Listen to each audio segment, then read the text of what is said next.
Hey guys, Flippin' Landlord Ninja here. Kevin the Property Prince. And we are Two Guys Take on Real Estate. So we're here today to talk about kind of a really cool little hack that you can do just starting out. What is that called, Kev? Well, I'm cool and you're a hack, so I think that makes a lot of sense for this channel. It's a new technique. Well, not so new, but it's a technique not a lot of people know about, and it's called house hacking. Two Guys Take on Real Estate.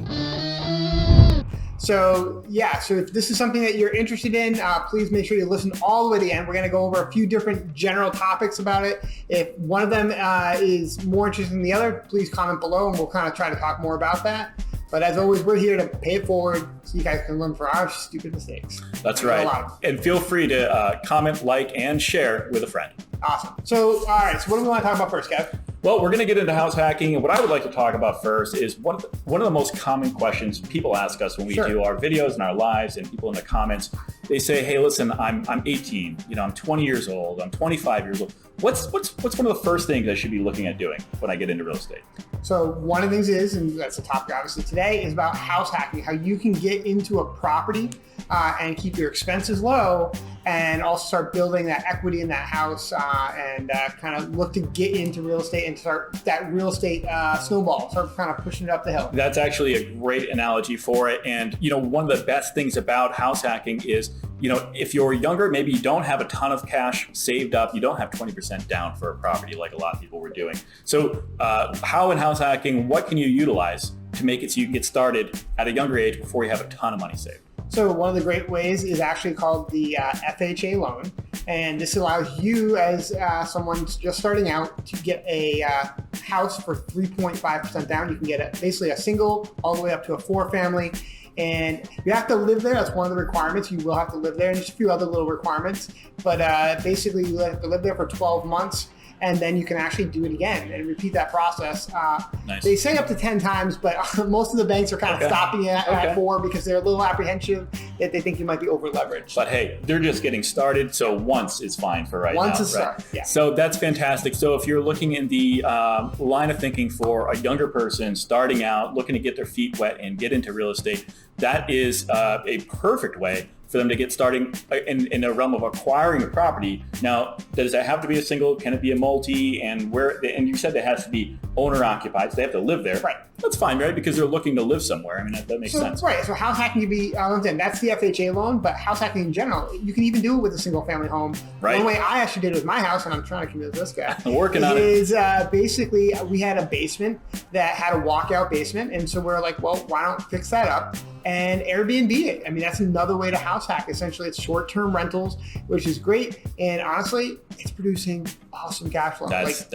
We've been doing it for almost 3 years now, and we're averaging over $1,500 a month. That explains how you got me the awesome Christmas gifts. Thank you so much. Welcome. I appreciate it. What a buddy. I know. So, I mean, aside from Airbnb, which is a perfectly great and an amazing way to go, you could do this just kind of the low-tech way that we've all been doing this. Many people have been doing this, especially when they're younger, and that's having a roommate.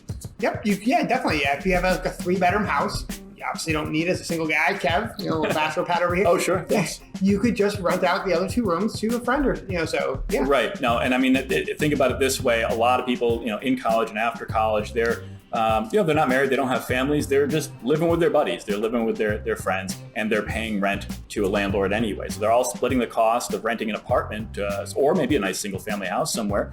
Why not be that landlord yourself, right? I mean, actually own the property, single family or not, and then have a couple roommates living in there with you, paying you rent instead of paying it to somebody else. Yep.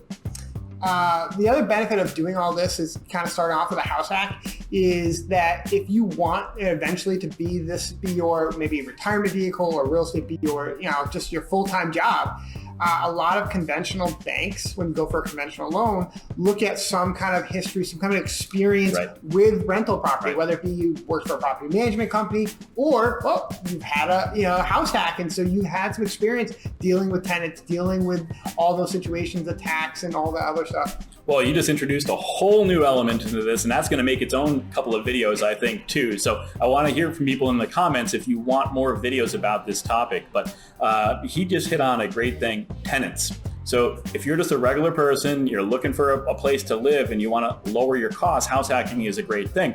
But now when you introduce that whole other word into the equation, what happens? You've just created yourself an entire line of business. Well, now you're a landlord. Now you're a landlord. So that comes with an incredible amount. I mean, I would not open a restaurant without knowing how to cook or run a restaurant. I don't know. Should you be opening a business of being a landlord without knowing anything about being a landlord? I mean, we did it. So then no, you shouldn't. And we know this.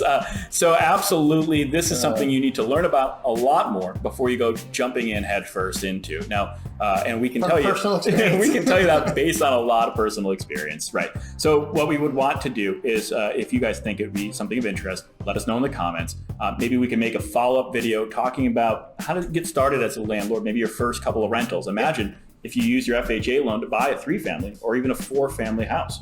Sure. You lived in an apartment and you rented the other apartments out. 2 or 3 units, yep. Yeah, Exactly. absolutely. You know, that's going to, like he said, it's going to help you build up some credibility with local banks, almost like a resume, so to speak, for being a landlord, that you can then use later on as you expand your career in real estate. However, you're going to have leases, you're going to have tenants. If you have a lease, I mean, these are going to be new words that are coming out of nowhere.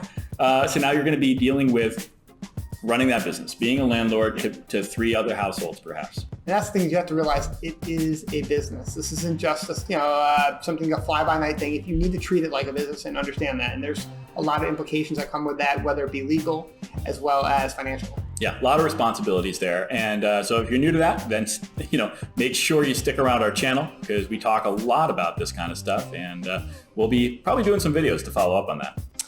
So that's the general gist of different house hacking. And if you guys, like I said, have more questions about specific topics of that, please leave a comment below, and we'll help maybe do a couple more videos on this. Yeah, yeah, exactly. The feedback we get will help dictate what we'll make more videos about, whether it's using a house hack to make multifamily rentals happen, whether it's using a house hack to share a single family residence, maybe get into an Airbnb. There's lots of different ways to go. It's true. So thanks so much, and don't forget to like and subscribe.